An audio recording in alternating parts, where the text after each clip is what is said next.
కాన్స్టిట్యూన్సీలో తిరిగి ప్రతి ఒక్కరు కార్యకర్తలు ఎట్లున్నారు ఏం కథ అనేది ఆయనకు తెలుసు. ఇక్కడ ప్రతి కాన్స్టిట్యూన్సీలో ఎవరెవరు పనిచేస్తుంది మొత్తం. అదే రకంగా ఆయన చేసేటువంటి హార్డ్ వర్క్లోని ఇంత మెజార్టీ వచ్చిందని కూడా మనం తప్పకుండా మాత్రం ఒక మాట చెప్పదలుచుకున్నాను. రేపు మహానాడులో లోకేష్ బాబు గారిని పార్టీ వర్కింగ్ ప్రెసిడెంట్ గా చేయాలని నందికొట్కూరు ఎమ్మెల్యే గీతా జయసూర్య గారిని మాట్లాడవలసిందిగా కోరుతున్నాను. కార్యకర్తలు ఉంటారు, అందరూ కూడా మీరు ఖచ్చితంగా ఇంటింటికి వెళ్ళండి. ఆ ఇంట్లో ఉండే సమస్యను మీరు తీసుకోండి, మీరు ప్రయత్నం చేయండి. ముందు మీతో కానప్పుడు సో ఈ పని చేయకపోతే అంటే మనం చేసి గతంలో ఇందాక తిరుతమ్మ గారు చెప్పినట్టు ఎన్నో మంచి పనులు చేశాం. వందల వేల కోట్ల నియోజకవర్గాన్ని తీసుకొచ్చాను నేను. 1700 కోట్లు తీసుకొచ్చాను నా నియోజకవర్గానికి అభివృద్ధికి, అయినా ఓడిపోయాను.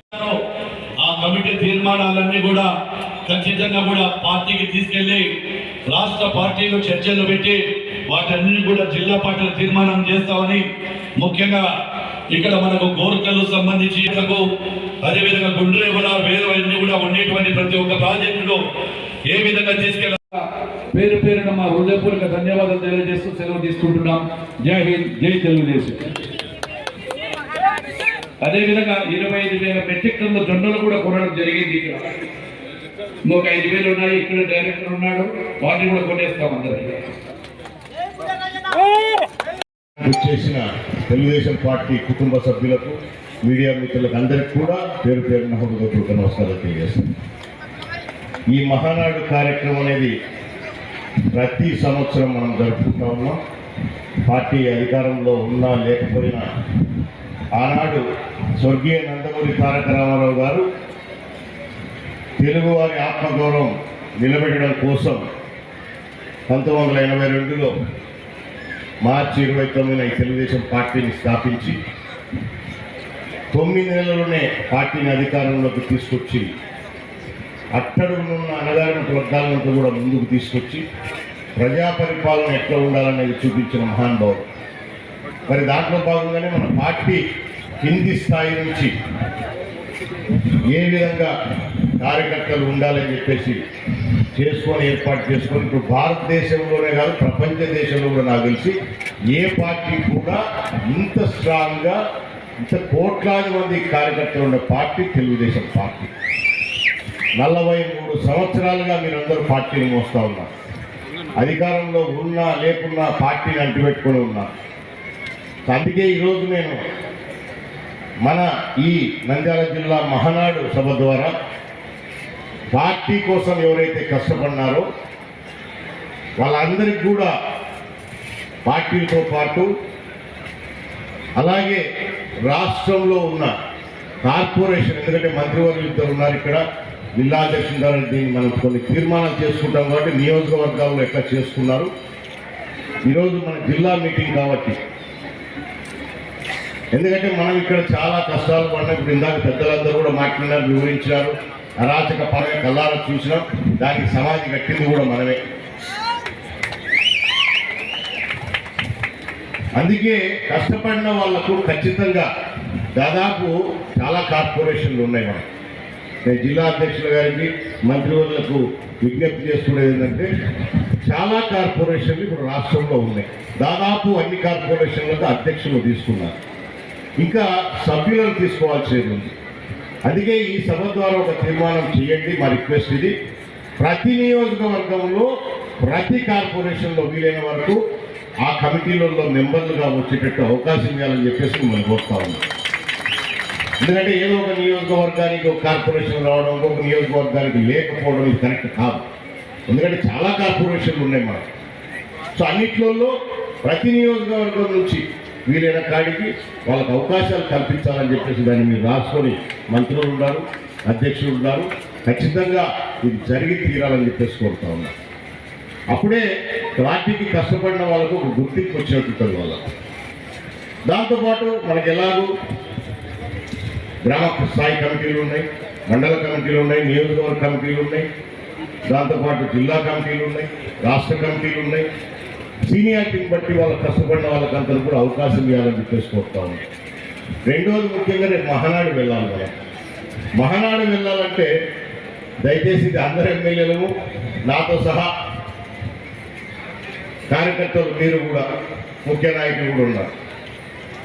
మనం బ్రహ్మాండంగా సభ్యత్వాలు చేసుకున్నాం. దాదాపు 1 కోటి సభ్యత్వాలు ఈసారి మనం చేర్చగలిగాం లోకేష్ బాబు గారి ఆధ్వర్యంలో. సో ఆ సభ్యత్వం చేసినందుకు గతంలో 2 లక్షల రూపాయలు చనిపోతే వచ్చేవి. యాక్సిడెంట్ చనిపోవాలని ఎవరు కోరుకోరు, చనిపోతే డబ్బులు వచ్చిన 5 లక్షల రూపాయలని మాటలు కాదు. ఆ కుటుంబం ఆర్థిక పరిస్థితి నుంచి బయటకు రావడానికి చనిపోయిన వాళ్ళని ఎట్లా తీసుకురాలేదు. కానీ పార్టీ ఏ విధంగా కార్యకర్తలను వాళ్ళ కుటుంబాలను రకరకాలుగా ఆదుకుంటుందో ఇది ఒక భాగం దాంట్లో. సో అటువంటి మంచి కార్యక్రమం కూడా ఒకటి జరుగుతాం. కానీ సభ్యత్వాలు పూర్తి చేసాం. కేఎస్ఎస్ అని చెప్పేసి ఒకటి పెట్టారు. కేఎస్ఎస్లో ఉంటేనే మనకి ఏ పదవులు, పార్టీ పదవులు రావాలన్నా లేకపోతే వేరే పదవులు రావాలన్నా కేఎస్ఎస్లో సభ్యుడైతేనే నామినేటెడ్ దానిలో కూడా వస్తాయని మనం క్లియర్గా చెప్తారు.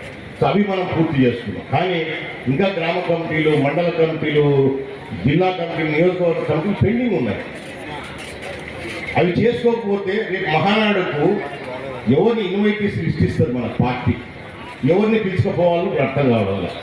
సో దయచేసి మీరు ఖచ్చితంగా ఇది జరిగి తీరిండాలి మనకి ఈ పార్టీకి.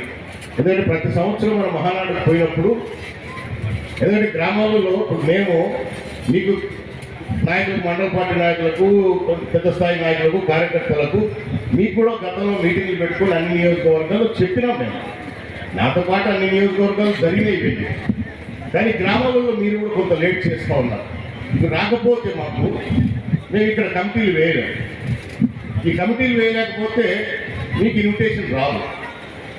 రేపు మహానాడికి ఎవరు మించుకోవాలి? మనం ఫస్ట్ డే రిజిస్ట్రేషన్ డే ఎవరైతే పార్టీ ఇన్వైట్ చేస్తారో 27వ తారీఖున వాళ్ళు మాత్రమే రావాలి, అందరూ రావడానికి లేదు. అది పార్టీ ఒక మొదటి నుంచి ఒక కార్యక్రమం పెట్టింది కాబట్టి దాని ప్రకారం మనం వెళ్తాం. సో ఆ కార్యక్రమం జరగాలంటే ఈ కమిటీలు జరగాలి.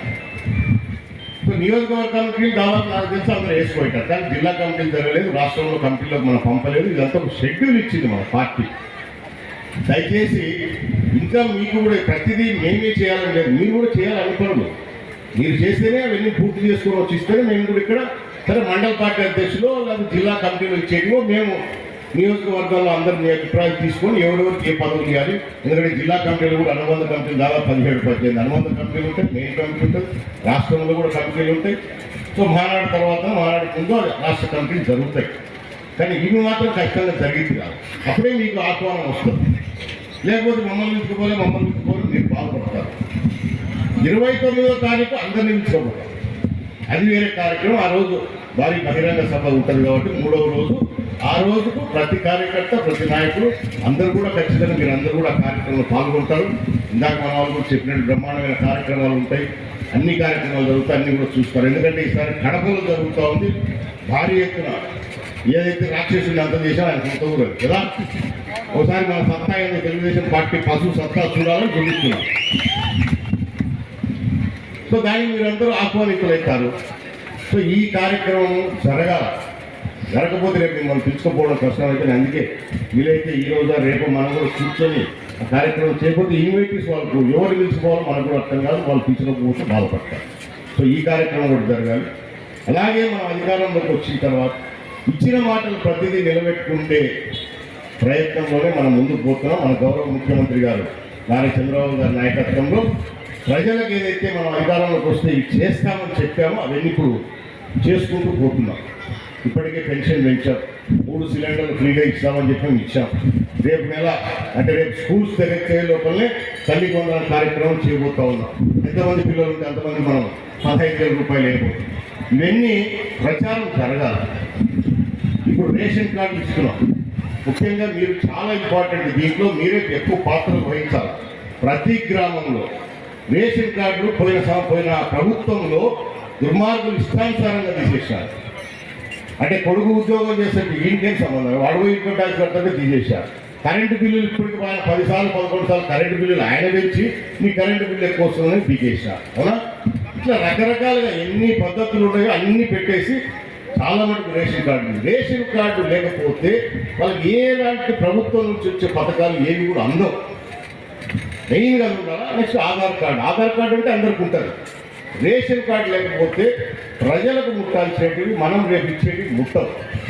మళ్ళీ అప్పుడు మనకే సమస్యలు వస్తాయి. ఎందుకంటే రేపు నెక్స్ట్ ఇయర్ లోకల్ బాడీస్ ఎలక్షన్లు వస్తున్నాయి. ఎమ్మెల్యే ఎలక్షన్ అంటే ఇంకా 4 ఏళ్ళు ఉన్నాయి. నెక్స్ట్ ఇయర్ లోకల్ బాడీస్ ఉంటాయి. మనం ఇచ్చే పథకాలు ప్రతి వాడికి పేదవాడికి అందాలి. కార్యక్రమం మనమే భుజాల మీద తీసుకోవాలి. చాలా చోట్ల కంప్లైంట్లు వస్తూ ఉన్నాయి. అందుకే మంత్రివర్యులు కూడా ఉన్నారు కాబట్టి ఇద్దరు కలెక్టర్ గారితో కూడా మీరు ఒక మీటింగ్ పెట్టండి. ఎందుకంటే రేషన్ కార్డులు సచివాలయాలలో ఆప్షన్స్ ఉన్నాయి. ఇప్పుడు ఆప్షన్స్ లేవని చెప్పేసి సచివాలయ ఉద్యోగస్తులు కొన్ని చోట్ల కంప్లైంట్లు వస్తున్నాయి. కార్డు స్ప్లిట్ చేయడానికి ఆప్షన్ ఉంది. అంటే ఒక కార్డులో ఒక కుటుంబం ఉంటే ఆ కుటుంబంలో 2-3 ఎలిజిబుల్ ఉంటారు పెన్షన్ రావడానికి. కానీ ఒకటే కార్డులో ఉంటారు కాబట్టి వాళ్ళకి రావు. ఇంట్లో ఒకరికి వస్తూ ఉంటే మిగతా వాళ్ళకి రావు. సో అందుకే కార్డు స్ప్లిట్ జరగాలి. కొత్తగా పెళ్ళైన పిల్లలు వచ్చింటారు, వాళ్ళకి రావాలా, అందుకే వాళ్ళు ఆ కార్డులో ఉంటారు, వాళ్ళు స్ప్లిట్ కావాలా. ఎవరైతే అర్హత ఉన్న వాళ్ళు పెన్షన్ రావాల్సి ఉంటారో వాళ్ళకి రావాలా. సో ఈ స్ప్లిట్ జరగాలంటే సచివాలయంలో ఆప్షన్ లేదంటే చెప్తున్నారు, కరెక్ట్ కాదు. ఆప్షన్ ఉంది. మీరందరూ కూడా దానిపైన దృష్టి పెట్టండి. ఎందుకంటే మనం ఇచ్చే ప్రతి పథకం పేదవాడికి చేరాలనేది చంద్రబాబు నాయుడు గారి లక్ష్యం. మనందరి లక్ష్యం కూడా అదే. అది గుర్తుపెట్టుకోవాలి మనం. సో ఈ పనులన్నీ మీరే చేయాలి. ఎమ్మెల్యే ప్రతి ఊరికి వచ్చి ప్రతి బూత్లో పని చేయలేడు. ఆ గ్రామాల్లో ఉన్న బూత్ స్థాయి వరకు మన కన్వీనర్లు ఉన్నారు ప్రతి గ్రామంలో. సో మనం అట్లా చేయకూడదు. 43 సంవత్సరాలు మన పార్టీ చరిత్రలో స్వర్గీయ నందమూరి తారక రామారావు గారు కానీ చంద్రబాబు నాయుడు గారు కానీ ఎప్పుడు అహర్నిశలు ప్రజల కష్టసుఖాల్లోనే ఉన్నారు. సంక్షేమం చేస్తూ అభివృద్ధిని కూడా బ్రహ్మాండంగా చేసిన పార్టీ మన పార్టీ. ఈ రెండు కళలాగానే చూసింది. సో కార్యకర్తలుగా నాయకులుగా మన బాధ్యత.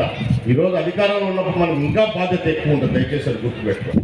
ప్రతిపక్షంలో ఉన్నప్పుడు వేరు, అధికారంలో ఉన్నప్పుడు వేరు. పార్టీని కాపాడుకుంటూ పార్టీని చూసుకుంటూ ప్రజలకు కూడా పనులు చేయాల్సిన అవకాశం ఉంది కాబట్టి మనం చేయాలి. కరెక్ట్గా మీరు చేయాలా, మేము కలిసి పని చేస్తేనే ప్రజలకు కరెక్ట్గా అన్ని అంతా తెలియజేసుకుంటూ మరి రేపు 27, 28, 29 జరిగే మహానాడు బ్రహ్మాండంగా మీరందరూ కలిసి విజయం